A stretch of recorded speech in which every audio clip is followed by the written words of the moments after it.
JD Talking Sports. It is Saturday, February 13th, the day before Valentine's Day 2021. I just watched an awesome documentary I was trying to get Harris to watch, which was called, I want to get the name right here, The Golden Hour, Making of Days of Thunder. Tom Cruise had been friends with Rick Hendrick Motorsports, probably the king of all of NASCAR. And he went out for drinks with Jeff Bodine, Rick Hendricks, and I forget who else. And they were just telling stories, and he goes, "We've got to make a movie about this." And Robert Towne, the guy who won an Academy Award for Chinatown, ended up being the screenwriter on it. And it was even better than I thought it was going to be. I mean, they wanted it, I think they wanted it edited. It was shot in 89, 90. In January, they started shooting, and they wanted it out in theaters by June 6th. And with delays and everything, they ended up having to put it out the end of June.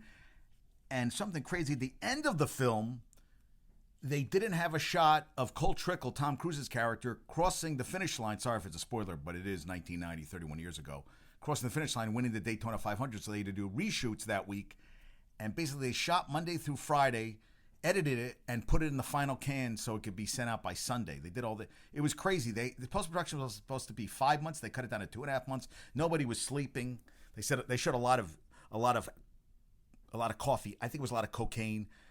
Now the director was Tony Scott, Ridley Scott's brother, and I found out later. So his wife was in it, who was 24 at the time she met him, and they had 2 kids and everything. But I feel she wasn't a very vital part of the making of the film. She was. I would have liked more of Tom Cruise in it, but it was a lot of Rick Hendricks. They actually had the crash scene, the big crash scenes they never could get while shooting races, so they had to recreate it, and they couldn't do it on a track because they didn't want to ruin the track. So they shot it on an airplane hangar, and they had to constantly redo cars. So Rick Hendricks had like a lot where they would work all night, basically fixing the cars up, and he said basically,